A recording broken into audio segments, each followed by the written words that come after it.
নবী বলছেন, আল্লাহ আমার উম্মত যদি জাহান্নামে থাকে আমি কিন্তু জান্নাতে যাব না। আল্লাহ বলছেন আপনি না গেলে তো জান্নাত উদ্বোধনই হবে না। এবারে মামলা কি দাঁড়ালো? আল্লাহ পাক বলে যে আমি তাহকামুল হাকিমিন নিজেকে বলেছি, বিচার না করলেও তো জিনিসটা সুন্দর হয় না।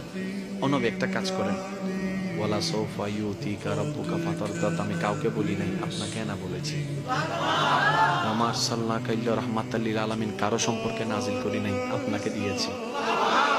ওয়ালাল আখিরাতু খায়রুল লাকা মিনাল উলা, কাউকে বলি নাই, আপনাকে বলেছি।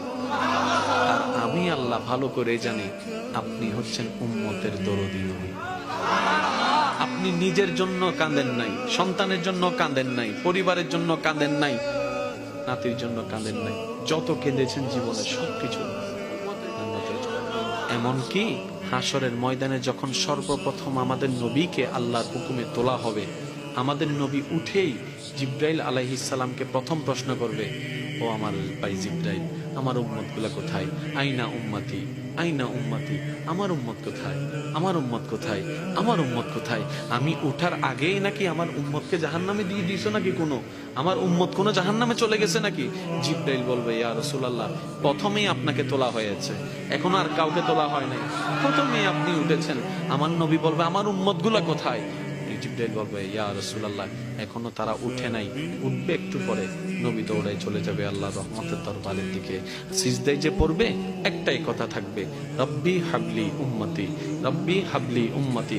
একটু মনোযোগ চাইবো আমি আশিকদের, রব্বি হাবলি উম্মতি, ও আল্লাহ আমার উম্মতগুলাকে আমাকে দিয়ে দাও। তো উম্মতের লিস্টের ভিতরে তো আবু বকর সিদ্দিকের নামও আছে, উম্মতের লিস্টের ভিতরে তো ফারুকে আজমের নামও আছে, উম্মতের লিস্টের ভিতরে তো সাহাবায়ে কেরাম আজমাইনের নাম আছে, উম্মতের লিস্টের ভিতরে তো আহলে বাইতের নাম আছে, উম্মতের লিস্টের ভিতরে তো তাবি, তবে তাবি আল্লাহর ওলিদের জান্নাতীদের নাম আছে।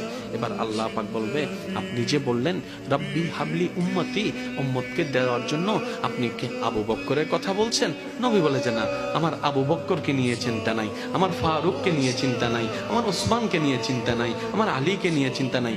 ও আল্লাহ, আমার উম্মতের ভিতরে যারা জাহান্নামের অধিবাসী হবে ওই উম্মতগুলোকে আমাকে দিয়ে দাও।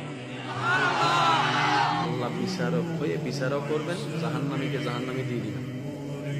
আহকামুল হাকিমের দায়িত্ব শেষ। এবার নবীকে আল্লাহ সিজদায় যাওয়ার অনুমতি দিয়ে সুপারিশ করাবেন। নবীর সুপারিশ কবুল করতে করতে নবীর উম্মতকে, আল্লাহর বান্দাদেরকে জাহান্নামী থেকে জান্নাতি করে দিবেন। জগৎ জিজ্ঞেস করবে, মওলা জাহান্নামী আবার জান্নাতি হয় কেমনে?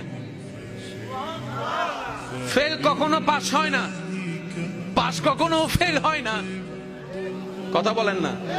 দিন কখনো রাত হয় না, রাত কখনো দিন হয় না, জাহান্নামী কখনো জান্নাতি হয় না। আল্লাহ তুমি যে জাহান্নামী দিলা এটা সঠিক, আহকামুল হাকিমিন বিচারক হয়ে দিছিল। আর জান্নাত পাইলো কেমনে? ওই তোরা কি পড়স নাই সূরা ফাতিহা 3 নম্বর লাইন, মালিক ইয়াউমিদ্দিন, আমি মালিক